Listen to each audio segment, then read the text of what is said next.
Puji Tuhan. Biarlah segala puji, hormat, kekayaan, kemuliaan, pengagungan hanya bagi Dia yang duduk di atas tatanya. Puji Tuhan, kita bersyukur kepada Tuhan karena Tuhan masih memberi kesempatan kepada kita untuk berada di bawah kaki salib Tuhan, tersungkur di hadapan Tuhan, sujud menyembah Allah yang hidup, Allah Abraham, Ishak, Yakub, Allah Israel, Allah yang berkuasa, Tuhan dan Juru Selamat yang berdaulat atas kehidupan kita masing-masing. Puji Tuhan, segera kita kembali memperhatikan firman penggembalaan untuk ibadah doa penyembahan dari surat yang dikirim oleh Rasul Paulus kepada jemaat di Kolose, pasal yang ketiga ayat yang ke-19. Kolose pasal yang ketiga ayat 19, demikian firman Tuhan. Hai suami-suami, kasihilah istrimu, dan janganlah berlaku kasar terhadap dia. Puji Tuhan. Di sini kita melihat nasihat firman Allah ditujukan langsung kepada suami-suami, supaya setiap suami tahu untuk mengasihi istrinya dengan benar. Amin. Oleh sebab itu, nasihat yang suci ini harus diterima dengan lapang hati, disertai dengan kerendahan hati kita masing-masing. Meskipun seorang suami adalah kepala atau pemimpin di dalam hubungan nikah dan rumah tangganya. Kemudian seorang suami di dalam hal mengasihi istrinya dapat kita pelajari dari surat yang dikirim oleh Rasul Paulus kepada jemaat di Efesus pasal yang kelima ayat 25 sampai dengan ayat 29. Demikian firman Tuhan, hai suami kasihilah istrimu, sebagaimana Kristus telah mengasihi jemaat dan telah menyerahkan dirinya baginya, untuk menguduskannya sesudah ia menyucikannya dengan memandikannya dengan air dan firman. Antara suami dan istri sudah menjadi satu daging oleh salib di Golgota. Amin, saudaraku. Sebab di sini dikatakan laki-laki akan meninggalkan ayah dan ibunya, bersatu dengan istrinya. Jelas hal ini berbicara tentang salib di Golgota. Sebab Yesus anak Allah telah meninggalkan segala milik kepunyaannya. Antara lain, ia telah meninggalkan bapaknya, ia telah meninggalkan rumahnya di surga, dan ia telah meninggalkan kemuliaannya. Sesuai dengan Filipi pasal yang kedua ayat 5 sampai dengan ayat yang ke-8. Dari surga turun ke bumi dan menjadi manusia. Dan dalam keadaan sebagai manusia, ia merendahkan dirinya serendah-rendahnya. Dan taat sampai mati, bahkan sampai mati di kayu salib. Supaya tubuh dengan kepala menyatu, suami dengan istri menyatu. Di dalam kesatuan itu, suami merasakan apa yang dirasakan oleh istri. Sebaliknya, di dalam kesatuan itu kita saling merasakan. Amin, saudaraku. Puji Tuhan. Sekarang bukti seorang suami mengasihi istrinya. Ayat 29. Ayat 29. Tidak pernah orang membenci tubuhnya sendiri, tetapi mengasuh dan merawatinya. Tidak pernah orang membenci tubuhnya sendiri, tetapi mengasuh dan merawatinya. Kita akan melihat tentang mengasuh dan merawati lebih rinci di dalam 1 Tesalonika 2 ayat 7. Di dalam 1 Tesalonika 2 ayat yang ke-7. Demikian firman Tuhan. Tetapi kami berlaku ramah di antara kamu, sama seperti seorang ibu mengasuh dan merawati anaknya. Puji Tuhan. Rasul di sini kita melihat Rasul Paulus berlaku ramah terhadap sidang jemaat, sama seperti seorang ibu kepada anaknya. Ibu menunjuk gembala sidang atau pemimpin sidang jemaat. Sedangkan tugas dari seorang gembala sidang, strip pertama, mengasuh kerohanian dari sidang jemaat. Strip yang kedua, merawati kerohanian dari sidang jemaat. Amin. Saudara, sejauh ini Tuhan telah mengasuh dan merawati hidup rohani kita semua. Amin. Sejauh ini Tuhan telah mengasuh dan merawati hidup rohani kita semua. Sebab ia adalah Gembala Agung yang memelihara hidup kita.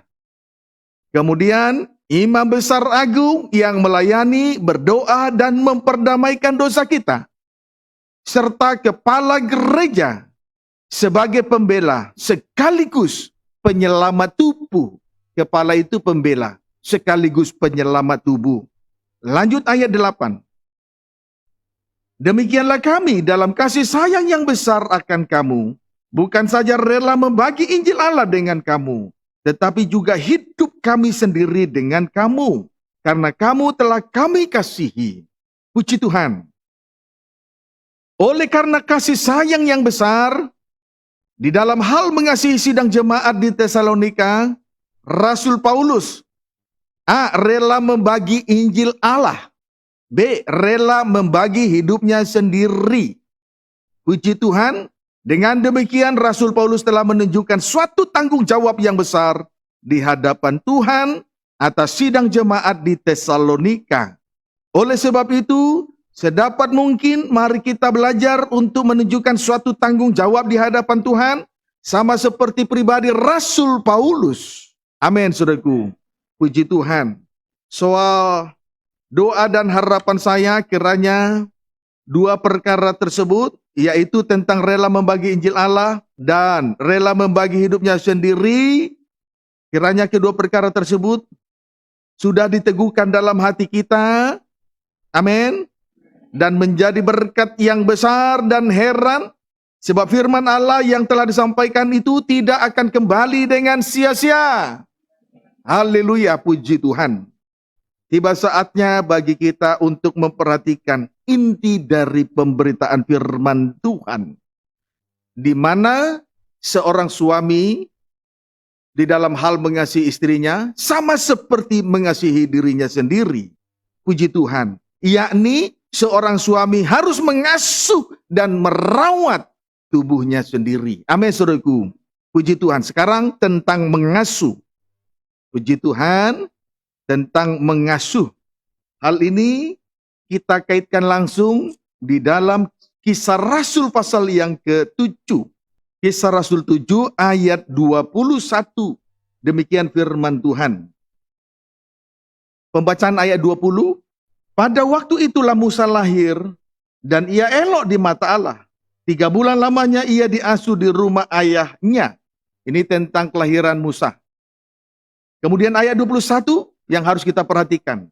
Lalu ia dibuang, tetapi putri Firaun memungutnya dan menyuruh mengasuhnya seperti anaknya sendiri.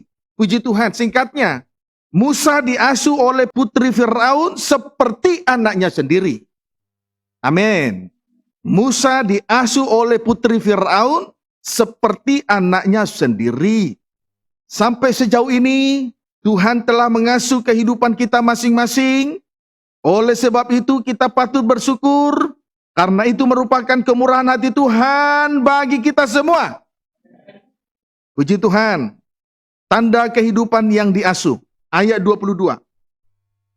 Dan Musa dididik dalam segala hikmat orang Mesir, dan ia berkuasa dalam perkataan dan perbuatannya. Puji Tuhan. Tanda kehidupan yang diasuh. Menerima didikan langsung dari Tuhan. Itu kehidupan yang diasuh. Menerima didikan langsung dari Tuhan. Sebagaimana Musa dididik dalam segala hikmat orang Mesir. Sebagaimana Musa dididik oleh putri Firaun dalam segala hikmat orang Mesir. Puji Tuhan. Langsung kita hubungkan 1 Korintus. Langsung kita hubungkan 1 Korintus 11 ayat 31. Demikian firman Tuhan. Kalau kita menguji diri kita sendiri, hukuman tidak menimpa kita. Puji Tuhan. Kalau kita menguji diri kita sendiri, hukuman tidak menimpa kita. Untuk mengerti ayat itu, kita lanjut baca ayat 32. Tetapi kalau kita menerima hukuman dari Tuhan, kita dididik supaya kita tidak akan dihukum bersama-sama dengan dunia.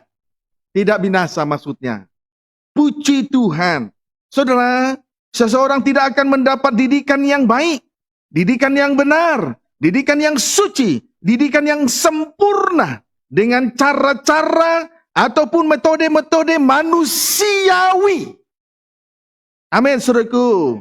Sebaliknya, didikan yang baik, didikan yang suci dan sempurna, datangnya dari Tuhan. Datangnya hanya datang dari Tuhan. Puji Tuhan. Haleluya, kiranya dapat dipahami dengan baik. Sebagaimana pada ayat 32 dikatakan, tetapi kalau kita menerima hukuman dari Tuhan, kita dididik. Hukuman dari Tuhan sama dengan teguran dan hajaran Tuhan. Jelas itu menunjuk sengsara salib. Itu didikan dari surga, dari Allah. Puji Tuhan. Maka apabila ibadah dan pelayanan kita ini dihubungkan langsung dengan sengsara salib, sama dengan mendapat didikan dari Tuhan. Siapa yang merindu untuk mendapatkan didikan dari Tuhan? Biarlah kiranya ibadah ini dihubungkan langsung dengan sengsara salib. Jangan hindari salib, ibadah yang disertai dengan salib. Jangan hindari. Tetapi ibadah ini supaya kita mendapat didikan langsung dari Allah. Didikan langsung dari surga. Maka ibadah ini harus dihubungkan langsung dengan sengsara salib. Kiranya dapat dipahami dengan baik. Terima kasih. Puji Tuhan. Haleluya. Sebaliknya saudara, suatu ibadah dan pelayanan, jika tidak dihubungkan langsung dengan sengsara salib, tidak mengenal dan tidak mendapat didikan yang benar, yang suci dan yang sempurna dari Tuhan. Sekali lagi sebaliknya, kalau suatu ibadah dan pelayanan itu, jika tidak dihubungkan langsung dengan sengsara salib, berarti sama dengan tidak mengenal dan tidak mendapat didikan yang benar. Tidak mengenal didikan Allah, tidak mengenal didikan dari surga dari Allah, dan tidak mendapat didikan yang benar dan yang sempurna dari Tuhan. Puji Tuhan. Inilah sebetulnya suatu kemurahan bagi kita kalau ibadah itu dihubungkan langsung dengan sengsara salib. Jadi saudara, sebetulnya anak-anak Tuhan, gereja Tuhan akan mengalami suatu kerugian yang besar kalau di tengah ibadah dan pelayanannya tidak dihubungkan langsung dengan sengsara salib. Sebab dia tidak akan pernah mengenal didikan dari Allah. Tidak pernah mengenal didikan dari sorga, dari Tuhan Yesus Kristus. Bijaksanalah di tengah ibadah dan pelayanan. Menjalankan suatu ibadah pelayanan di bumi ini. Bijaksanalah. Puji Tuhan. Kiranya dapat dipahami dengan baik. Jadi sekali lagi, suatu ibadah dan pelayanan, jika tidak dihubungkan langsung dengan sengsara salib, sama artinya tidak mengenal didikan yang benar, yang suci, dan yang sempurna dari Tuhan. Sama dengan tidak mendapat didikan yang benar, yang suci, dan yang sempurna dari Tuhan. Sebagaimana kita bisa temukan langsung dari tulisan Yesaya yang pertama kali. Ini yang menjadi keluhan Tuhan. Menjadi keluhan Tuhan lalu dituliskan oleh Nabi Yesaya. Puji Tuhan.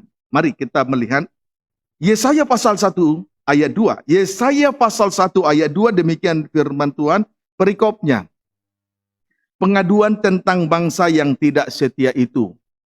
Perikop Yesaya pasal 1 ayat 2 sampai dengan ayat 9 adalah pengaduan tentang bangsa yang tidak setia itu.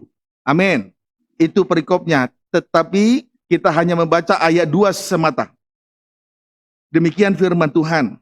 Dengarlah, hai langit, dan perhatikanlah, hai bumi. Sebab Tuhan berfirman, aku membesarkan anak-anak dan mengasuhnya. Tetapi mereka memberontak terhadap aku. Puji Tuhan. Saudaraku, penglihatan Yesaya tentang Yehuda dan Yerusalem, yakni Tuhan yang membesarkan Yehuda dan Yerusalem serta mengasuhnya, tetapi sayangnya mereka memberontak terhadap Tuhan. Yehuda dan Yerusalem diasuh oleh Tuhan. Tetapi sayangnya mereka memberontak terhadap Tuhan. Inilah suatu potret atau gambaran manakala ibadah dan pelayanan tidak dihubungkan langsung dengan sengsara salib. Suka memberontak. Pendeknya, tidak mengenal didikan Tuhan, akhirnya memberontak terhadap Tuhan. Nah, inilah suatu ibadah yang tidak dihubungkan langsung dengan sengsara salib. Yehuda itu berbicara tentang raja-raja. Yerusalem itu berbicara tentang imam-imam. Berarti imam-imam dan raja-raja di tengah ibadah dan pelayanan, tetapi tidak dihubungkan langsung dengan sengsara salib. Sekalipun Tuhan asuh dan Tuhan besarkan mereka sebagai anak-anak. Tetapi justru anehnya mereka memberontak kepada Tuhan. Karena ibadah dan pelayanan mereka tidak dihubungkan langsung dengan sengsara salib. Siapa yang masih suka memberontak di sini? Walaupun tidak dengan kata-kata, tapi hati ngedumel. Jujur supaya jadi anak Tuhan. Kalau tidak jujur, pendusta anak setan. Lebih baik jujur daripada anak setan. Di Tuhan. Ya, ibadah itu harus dihubungkan langsung dengan sengsara salib. Terima kasih. Puji Tuhan. Haleluya. Lihat ya. Aku membesarkan anak-anak dan mengasuhnya, tetapi mereka memberontak terhadap aku. Inilah penglihatan Yesaya. Lalu dituliskan pada ayat yang kedua ini. Tuhan membesarkan Yehuda dan Yerusalem, serta mengasuhnya, tetapi sayangnya mereka memberontak terhadap Tuhan. Inilah suatu potret atau gambaran manakala ibadah dan pelayanan tidak dihubungkan langsung dengan sengsara salib. Pendeknya tidak mengenal didikan Tuhan, akhirnya memberontak terhadap Tuhan. Kalau tidak mengenal didikan Tuhan, tidak mendapat didikan dari Tuhan, orang semacam ini suka memberontak. Beda dengan orang yang terdidik. Beda dengan orang yang mendapat didikan langsung dari Tuhan, tidak suka memberontak. Karena terdidik oleh didikan dari Tuhan. Amin, suruhku. Ayat yang ketiga. Lembu mengenal pemiliknya, tetapi Israel tidak. Keledai mengenal palungan yang disediakan tuannya, tetapi umatku tidak memahaminya. Puji Tuhan. Bukti tidak mengenal didikan Tuhan yang dikaitkan dengan dua jenis binatang.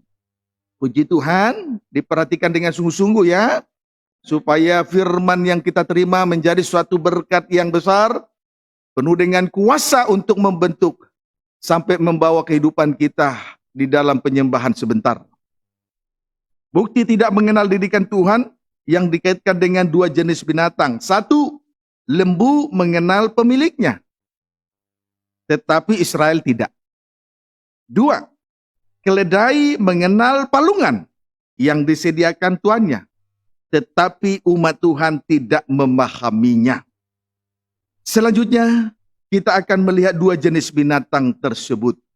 Untuk kita boleh memahami lebih dalam tentang didikan Allah, didikan dari surga. Puji Tuhan. Haleluya. Haleluya. Yang pertama, lembu mengenal pemiliknya. Lembu mengenal pemiliknya. Hal ini berbicara tentang, itu menunjuk hamba Tuhan dalam tanda tiga kata. Lembu mengenal pemiliknya. Itu menunjuk hamba Tuhan dalam tanda tiga kata, yakni satu taat, dua setia, tiga dengar-dengaran. Amin, saudaraku. Lembu mengenal pemiliknya. Itu menunjuk hamba Tuhan dalam tanda taat, setia, dengar-dengaran. Itu yang dimaksud lembu mengenal pemiliknya. Puji Tuhan.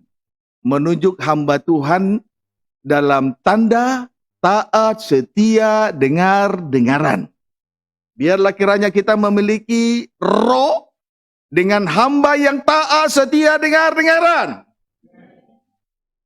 Supaya digambarkan seperti lembu mengenal pemiliknya. 1 Korintus 9.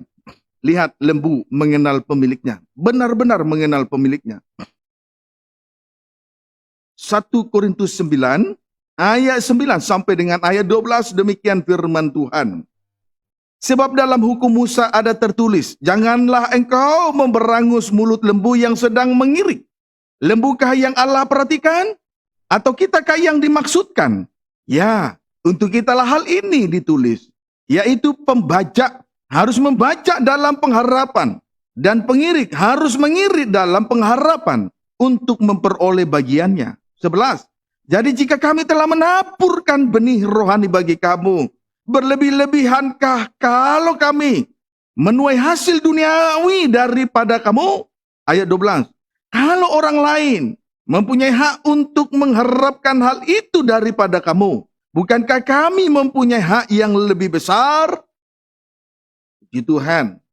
Tetapi kami tidak mempergunakan hak itu.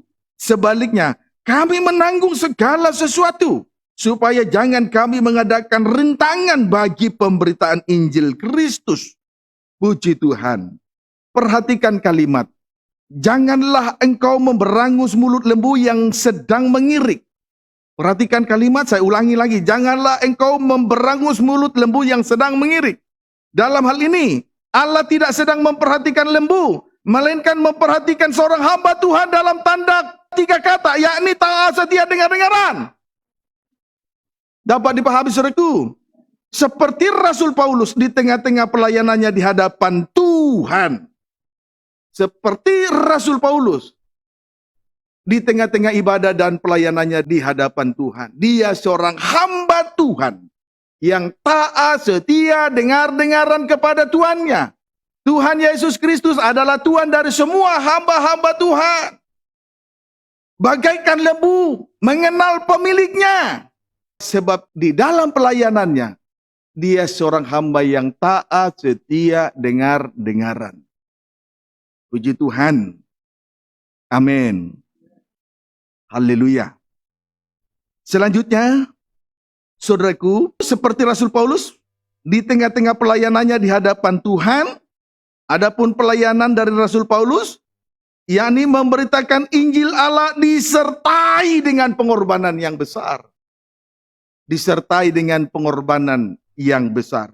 Memberitakan Injil Allah disertai dengan pengorbanan yang besar, tujuannya supaya Injil yang dia beritakan diterima oleh orang banyak, baik bangsa Yahudi maupun bangsa-bangsa yang bukan Yahudi. Jelas, Rasul Paulus bagaikan lembu mengenal pemiliknya, melayani Tuhan dalam pengorbanan.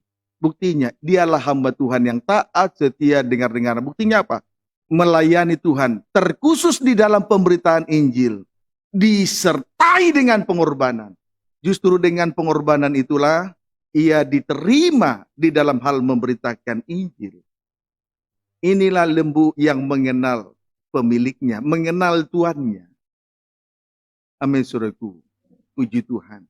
Memang hamba Tuhan, hamba kebenaran, harus dengar-dengaran. Harus dengar-dengaran. Kalau melayani Tuhan harus dengar-dengaran. Kalau memang rindu dipakai Tuhan untuk melayani Tuhan, harus dengar-dengaran. Dengar-dengaran itu menggunakan sepasang kuping, telinga. Bukan menggunakan satu mulut. Menggunakan sepasang, 2 telinga. Bukan menggunakan satu mulut. Itu hamba yang mengenal Tuannya, rela mengorbankan diri. Supaya di tengah pemberitaan Injil itu diterima oleh semua bangsa-bangsa. Jadi di sini bukan bicara soal lembu, tapi seorang hamba Tuhan yang taat, setia, dengar-dengaran kepada Tuannya. Amin, saudaraku. Puji Tuhan. Haleluya. Lebih jauh kita melihat tentang lembu mengenal pemiliknya ini. 2 Korintus pasal yang ke-5 ayat 18 sampai 20. 2 Korintus pasal yang ke-5 ayat 18 sampai dengan ayat 20, demikian firman Tuhan. Dan semuanya ini dari Allah, yang dengan perantaraan Kristus telah mendamaikan kita dengan dirinya, dan yang telah mempercayakan pelayanan pendamaian itu kepada kami. Sebab Allah mendamaikan dunia dengan dirinya oleh Kristus, dengan tidak memperhitungkan pelanggaran mereka. Ia telah mempercayakan berita pendamaian itu kepada kami. Jadi kami ini adalah utusan-utusan Kristus. Seakan-akan Allah menasihati kamu dengan perantaraan kami. Dalam nama Kristus kami meminta kepadamu, berilah dirimu didamaikan dengan Allah. Puji Tuhan. Haleluya. Intinya di sini ialah Tuhan telah mempercayakan pelayanan pendamaian itu kepada Rasul Paulus. Atau sebagai hamba Tuhan yang taat setia dengar-dengaran, Tuhan telah mempercayakan kepada dia pelayanan pendamaian itu, atau dipercayakan berita pendamaian. Kepada Rasul Paulus dipercayakan pelayanan pendamaian itu, atau dipercayakan berita pendamaian. Tuhan mempercayakan berita pendamaian kepada Rasul Paulus. Amin, saudaraku. Puji Tuhan. Saudara, ketika Yesus telah mengerjakan penebusan dan pendamaian terhadap dosa di atas kayu salib, berarti berita yang disampaikan oleh seorang hamba Tuhan sentralnya adalah sengsara salib. Amin, saudaraku. Ketika Yesus mengerjakan penebusan dan pendamaian itu terhadap dosa di kayu salib, berarti berita yang disampaikan oleh seorang hamba Tuhan sentralnya adalah sengsara salib. Bukan berita tentang berkat-berkat jasmani, bukan berita tentang dunia dengan segala perkara-perkara yang ada di dalamnya. Misalnya soal apa yang akan dimakan, diminum, dan dipakai. Kemudian bukan berita tentang harta, kekayaan, uang yang banyak, bisnis atau gelar yang tinggi. Bukan berita semacam ini yang disampaikan oleh seorang hamba Tuhan yang taat setia dengar-dengaran kepada Tuhannya. Puji Tuhan. Amin, saudaraku. Puji Tuhan. Tetapi berita pendamaian berarti berita sentralnya salib. Karena Yesus telah mengerjakan penebusan dosa dan pendamaian dosa di atas kayu salib 2000 tahun di Bukit Golgota. Jadi dipercayakan berita pendamaian berarti sentral dari pemberitaan Injil adalah berita salib. Bukan berita yang lain-lain. Bukan isi pokok berita bukan soal berkat-berkat jasmani atau mujizat jasmani. Bukan soal berita perkara-perkara lahiriah, perkara duniawi. Soal makan, minum, pakaian. Soal harta, kekayaan, uang yang banyak, gelar tinggi, dan lain sebagainya. Bukan. Sentral dari berita pendamaian adalah salib. Karena disitulah Yesus mengerjakan penebusan dan pendamaian. Itulah lembu yang dikorbankan. Itu pekerjaan pendamaian. Lembu yang dikorbankan. Hamba Tuhan yang taat setia dengar-dengaran. Dalam pemberitaan Injil, berita pokoknya adalah salib, tidak yang lain-lain. Amin. Tuhan mau luruskan kehidupan kita yang berliku-liku ini. Supaya kehidupan kita ini lurus, tidak berliku-liku. Kehidupan berliku-liku, kehidupan ular harus diluruskan. Dengan sepotong kayu, ditusukkan dari mulut sampai ekor. Supaya kehidupan kita ini lurus. Amin. Puji Tuhan. Kiranya dapat dipahami dengan baik. Ayat 21. Dia yang tidak mengenal dosa telah dibuatnya menjadi dosa karena kita, supaya dalam dia kita dibenarkan oleh Allah. Jikalau berita pendamaian itu dipercayakan kepada seorang hamba Tuhan, maka ia harus rela menjadi korban. Itulah yang disebut korban pendamaian. Untuk memperdamaikan dosa manusia dengan Allah, maka hamba Tuhan rela menjadi korban. Kalau tidak ada korban, maka berita pendamaian tidak berarti. Harus ada yang korban. Sebagaimana Yesus telah mengerjakan pendamaian di atas kayu salib. Di Bukit Golgota 2000 tahun yang lalu. Dia rela menjadi korban. Demikian juga Rasul Paulus. Dia hamba Tuhan. Yang taat setia dengar-dengaran.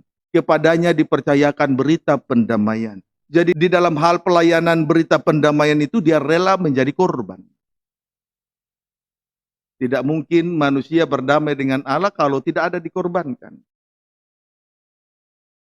Kiranya dapat dipahami dengan baik. Dari hamba Tuhan Gembala Sidang sampai kepada seluruh sidang jemaat, biarlah kiranya kita benar-benar menunjukkan jati diri kita sebagai hamba kebenaran, menjadi korban pendamaian, membawa berita pendamaian dimanapun berada, baik dalam setiap perkataan yang terlontar dari mulut, baik dalam setiap perbuatan, sikap, tingkah laku, gerak-gerik, sekecil apapun, supaya di atas segalanya nama Tuhan dipermuliakan. Perhatikan baik-baik ya. Tuhan mengenal siapa yang menjadi milik kepunyaannya. Mengapa? Karena Tuhan yang menyelidiki hati manusia. Sebaliknya, lembu juga mengenal pemiliknya. Kiranya dapat dipahami dengan baik. Amin, saudaraku. Puji Tuhan. Lebih jauh 1 Petrus 2 ayat 18 sampai 20. Demikian firman Tuhan. Perikopnya, judulnya, temanya penderitaan Kristus sebagai teladan. Itu perikop 1 Petrus 2 ayat 18 sampai dengan ayat 25. Penderitaan Kristus sebagai teladan. Puji Tuhan. Haleluya. Biar kita meneladani penderitaan Kristus. Mengapa? Mari kita baca. Ayat 18 sampai 20. Hai kamu hamba-hamba, tunduklah dengan penuh ketakutan kepada Tuhanmu. Bukan saja kepada yang baik dan peramah, tetapi juga kepada yang bengis. Sebab adalah kasih karunia jika seorang karena sadar akan kehendak Allah menanggung penderitaan yang tidak harus dia tanggung. Sebab dapatkah disebut pujian jika kamu menderita pukulan karena kamu berbuat dosa? Tetapi jika kamu berbuat baik dan karena itu kamu harus menderita, maka itu adalah kasih karunia pada Allah. Puji Tuhan. Saudara, ketundukan seorang hamba kepada Tuannya akan dilanjutkan sampai kepada penyembelihan terhadap lembu itu sendiri. Dilanjutkan sampai kepada penyembelihan terhadap lembu itu sendiri. Kiranya dapat dipahami dengan baik. Dapat dipahami saudaraku. Sama dengan lembu yang mengenal pemiliknya. Inilah gambaran dari, inilah potret atau gambaran dari lembu yang mengenal pemiliknya. Kiranya dapat dipahami dengan baik. Jadi ketundukan seorang hamba kepada tuannya lanjut sampai kepada penyembelihan. Sama dengan lembu yang mengenal pemiliknya. Sampai sejauh ini bisa dipahami? Puji Tuhan. Kiranya dapat dipahami dengan baik. Saya juga berharap dengan sidang jemaat di Malaysia, di Bandung, di Jakarta, di Sumatera, maupun yang terus tergembala, walaupun belum ada kontak secara personal kepada saya, perhatikan sungguh-sungguh. Perhatikan sungguh-sungguh. Biarlah kiranya kita digambarkan seperti lembu yang mengenal pemiliknya. Puji Tuhan. Ketundukan seorang hamba lanjut sampai kepada penyembelihan. Menanggung penderitaan yang tidak harus ia tanggung. Penyembelihan. Kiranya dapat dipahami dengan baik. Puji Tuhan. Haleluya. Sekarang, selanjutnya kita akan melihat yang kedua. Yang kedua, keledai mengenal palungan. Keledai mengenal palungan. Saudara, palungan adalah tempat makan dan minum bagi hewan atau binatang peliharaan. Amin, saudaraku. Palungan adalah tempat makan dan minum bagi ternak. Begitu saja, bagi ternak. Itulah hewan peliharaan. Singkatnya, keledai mengenal palungan artinya kehidupan yang mengenal salib. Kehidupan yang mengenal salib. Sebab palungan itu tempat makan dan minum ternak ataupun hewan peliharaan. Puji Tuhan. Lihat sebagai bukti, keledai mengenal palungannya artinya kehidupan yang mengenal salib. Mari kita buktikan langsung dalam Injil Yohanes pasal yang ke-6. Ayat 51 dan 55. Injil Yohanes pasal yang ke-6 ayat 51 dan ayat 55. Demikian firman Tuhan. Akulah roti hidup yang telah turun dari surga. Jikalau seorang makan dari roti ini, ia akan hidup selama-lamanya, dan roti yang kuberikan itu ialah dagingku yang akan kuberikan untuk hidup dunia. 55. Sebab dagingku adalah benar-benar makanan, dan darahku adalah benar-benar minuman. Jadi saudara, Yesus adalah roti hidup. Yesus adalah roti yang telah turun dari sorga, dari Bapa. Buktinya apa? Yesus telah menyerahkan segenap hidupnya untuk dipecah-pecahkan di atas kayu salib. Ia telah memecah-mecahkan seluruh hidupnya di atas kayu salib. Sehingga dengan demikian, tubuh Yesus adalah benar-benar makanan. Sama dengan makanan yang sesungguhnya. Karena memberi hidup. Manusia hidup bukan dari roti, tetapi dari setiap perkataan yang keluar dari mulut Allah. Selanjutnya, darah Yesus adalah benar-benar minuman. Sama dengan minuman yang sesungguhnya. Karena berkuasa untuk tebus dosa manusia. Puji Tuhan. Jadi palungan itu gambaran dari salib.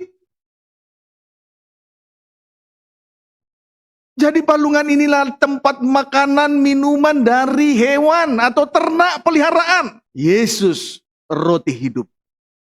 Yesus roti yang turun dari surga dari Allah. Apa buktinya? Harus ada buktinya. Ia telah menyerahkan segenap hidupnya. Ia telah memecah-mecahkan hidupnya di atas kayu salib. Sehingga tubuhnya benar-benar makanan. Darahnya benar-benar minuman. Tidak perlu ragu. Inilah gambaran dari keledai yang mengenal palungannya. Biarlah kehidupan kita digambarkan seperti keledai yang betul-betul mengenal palungannya. Puji Tuhan. Jadi saudara, kalau kita memperhatikan berita firman ini, betul-betul ibadah ini betul-betul terhubung langsung dengan salib. Jadi bukan karena dikarang-karang oleh seorang hamba Tuhan, atau dikarang-karang atau dibuat-buat begitu saja, lalu dihubung-hubungkan, dikait-kaitkan dengan salib. Tidak, memang betul-betul ibadah itu dihubungkan langsung dengan salib.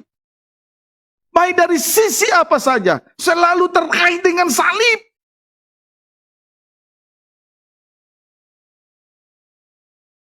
Kiranya dapat dipahami, dan kita memang harus mengenal palungan. Kita harus mengenal salib. Puji Tuhan. Hei mata hijau, mata uang, mata hijau. Kenali salib.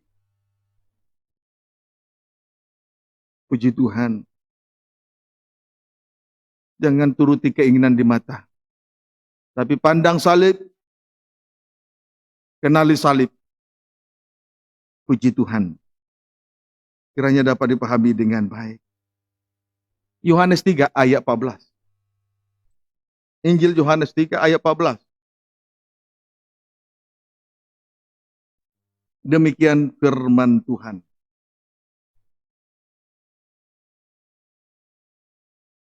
Dan sama seperti Musa meninggikan ular di padang gurun, demikian juga anak manusia harus ditinggikan. Puji Tuhan. Sama seperti Musa meninggikan ular di padang gurun, demikianlah kehidupan kita untuk senantiasa meninggikan korban Kristus. Kalau berbicara tentang anak manusia itu berbicara tentang pribadi Yesus yang disalibkan. Jadi, sama seperti Musa meninggikan ular di padang gurun, demikianlah kehidupan kita untuk senantiasa meninggikan korban Kristus. Lebih daripada yang lain-lain. Meninggikan korban Kristus lebih daripada yang lain-lain. Jadi Musa ini adalah seorang pribadi yang lemah lembut dan rendah hati. Dan kelemah lembutan dan kerendahan hatinya itu tidak ada yang melebihi kerendahan hati daripada Musa. Puji Tuhan. Tidak ada yang melebihi kerendahan hati daripada Musa. Kiranya dapat dipahami dengan baik. Dan Tuhan berbicara kepada Musa berhadap-hadapan secara langsung. Tidak dalam bentuk teka-teki. Puji Tuhan, kiranya dapat dipahami dengan baik. Mengapa demikian? Karena Musa meninggikan korban Kristus. Puji Tuhan, orang yang meninggikan korban Kristus betul-betul bertanggung jawab. Setelah melihat tulah itu, bangsa Israel bersungut-sungut, sehingga mereka dipagut ular tedung. Pada saat itulah Musa meninggikan ular tedung, meninggikan ular tembaga. Sebab setiap kali bangsa Israel melihat ular tembaga yang ditinggikan oleh Musa itu, maka mereka luput, selamat daripada penghukuman ular tedung. Jadi orang yang meninggikan korban Kristus betul-betul memperhatikan nasib sesamanya. Mengerti orang lain, kerendahan hatinya, kelemah lembutan daripada Musa. Bukan untuk kepentingan diri supaya mendapat puji-pujian, tapi nyata. Apa buktinya? Dia sangat memperhatikan nasib sesamanya. Dia sangat mengerti apa yang dirasakan oleh sesamanya. Dia bukan pribadi yang egois. Bagaimana dengan kita? Keluarga Allah Sidang Jemaat GPT Betania.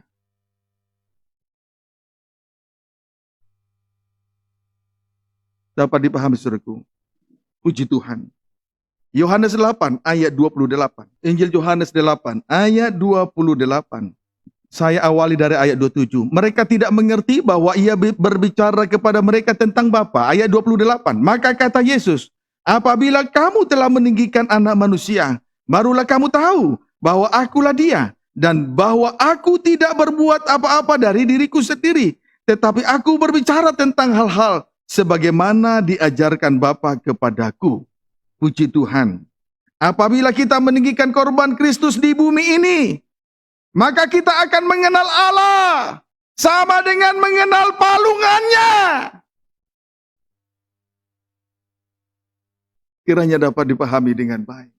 Kalau betul-betul di tengah-tengah ibadah dan pelayanan kita atau sidang jemaat sungguh-sungguh di dalam pengikutannya kepada Tuhan, dia pasti tinggikan korban Kristus lebih dari yang ada, lebih dari pekerjaan, lebih daripada uang, lebih daripada kedudukan, lebih daripada jabatan, lebih daripada yang lain-lain yang ada di dunia ini.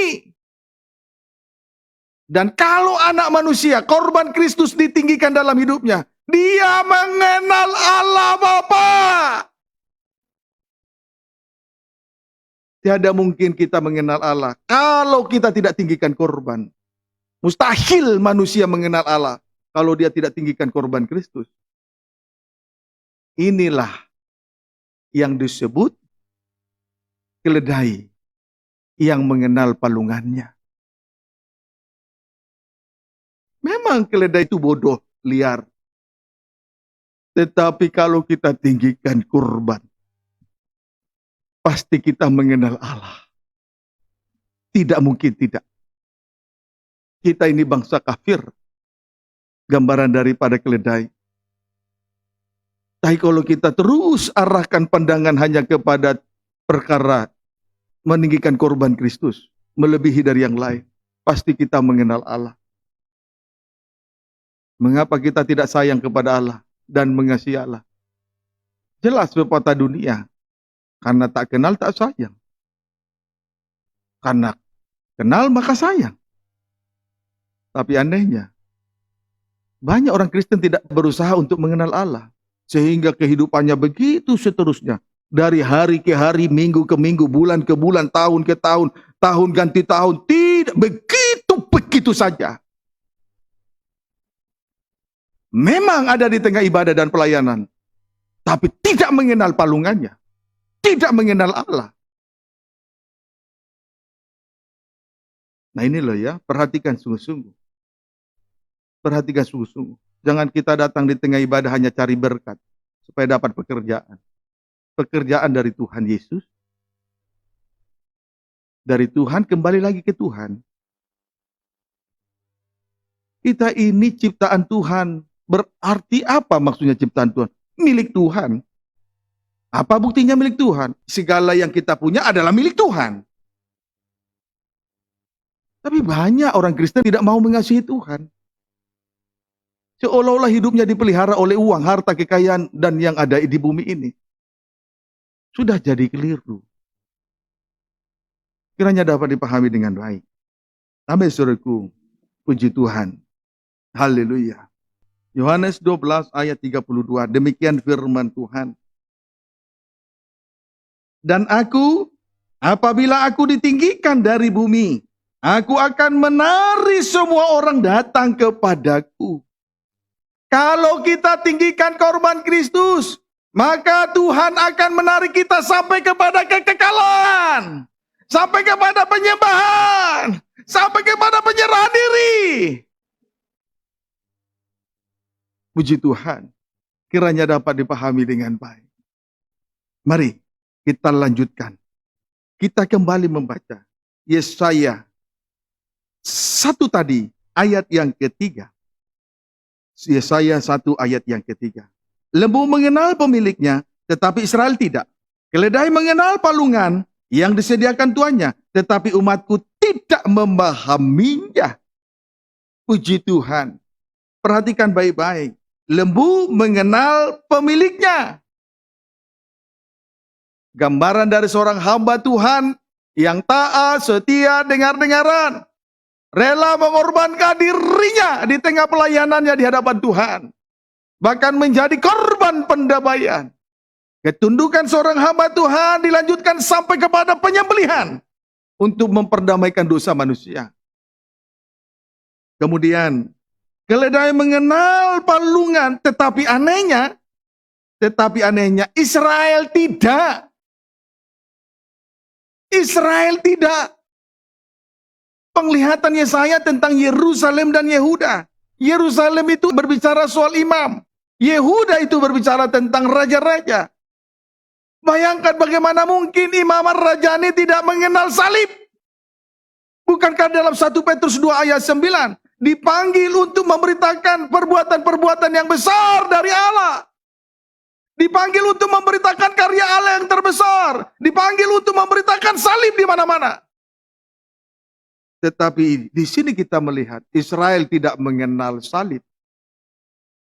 Sehingga tidak mendapatkan didikan yang baik, yang benar, yang suci dan sempurna. Kiranya dapat dipahami dengan baik. Kemudian keledai mengenal palungan yang disediakan tuannya. Keledai mengenal palungan yang disediakan tuannya. Jelas ini gambaran dari suatu kehidupan yang betul-betul mengenal salib dan meninggikan salib korban Kristus lebih dari segala-galanya. Inilah gambaran dari keledai yang mengenali palungannya. Palungan yang disediakan tuannya. Tetapi anehnya umat Tuhan tidak memahaminya. Umat Tuhan tidak memahaminya. Bayangkan saudara. Sudah ditebus dari Firaun dan perbudakan Mesir. Lalu dibawa ke tanah perjanjian. Itu kan kemurahan yang besar. Tapi tidak mengenal salib. Hari perhentian, hari ke-7, Sabat Tuhan itulah kerajaan surga. Mana mungkin kita bisa sampai kepada hari perhentian, hari ke-7, kalau tidak mengenal salib. Tangga dari bumi ke surga salib. Tapi anehnya, Israel tidak memahami salib. Tapi anehnya banyak orang Kristen tidak memahami salib. Dia hanya paham dengan uang. Akhirnya matanya hijau. Dia hanya paham soal makan, minum, dan pakaian. Akhirnya hidupnya tidak karu-karuan. Liar, tidak terkendali. Hanya karena soal makan, minum, dan pakaian. Kedudukan, jabatan, dan uang. Liar, tidak terkendali. Dia tinggalkan ibadah dan pelayanan. Tidak tergembala, liar, tidak terkendali. Bayangkan. Puji Tuhan. Bayangkan. Dari kampung kita datangkan 2 orang. Lalu saya sampaikan, kamu sampai di sini, bukan untuk bekerja. Walaupun kamu bekerja, kamu untuk tergembala. Iya Om. Di tengah jalan dihasut pimpinannya. Akhirnya dia tinggalkan ibadah. Saya tidak tahu di mana akal sehatnya di Tuhan. Di mana akal sehatnya? Di mana hati nuraninya? Masih manusiakah dia atau binatang? Kalau dia punya manusia, dia punya akal. Kalau dia manusia, dia punya hati nurani. Binatang tidak punya hati nurani. Tapi saya berdoa, sifat binatang itu berubah dari dia. Dan kita semua mendoakan dia. Puji Tuhan. Amin, saudaraku. Jangan sampai kita tidak memahami palungan. Walaupun kita bodoh.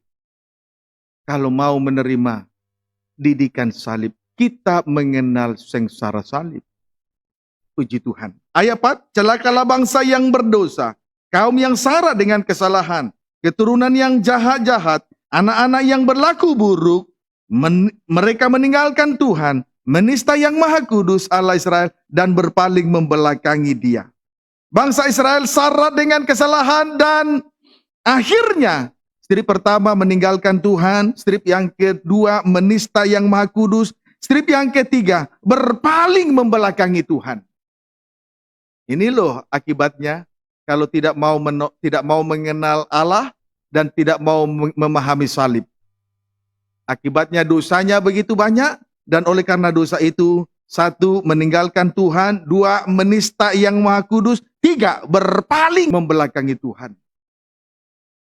Nah itu loh seperti yang saya ceritakan tadi. Kiranya dapat dipahami dengan baik. Puji Tuhan. Sekarang, puji Tuhan, kita bersyukur kepada Tuhan, dan ternyata sengsara salib kalau kita tinggikan, itu yang akan menarik kita kepada Allah. Itu yang membawa kita dari bumi untuk berada sampai kepada kekekalan. Jadi jelas, dasar dari penyembahan adalah salib. Atau salib adalah dasar untuk kita sampai kepada penyembahan. Kekekalan. Kekekalan. Kekekalan. Saya ulangi. Kekekalan. Kekekalan. Penyerahan diri. Penyembahan. Kekekalan. Tuhan Yesus memberkati kita semua.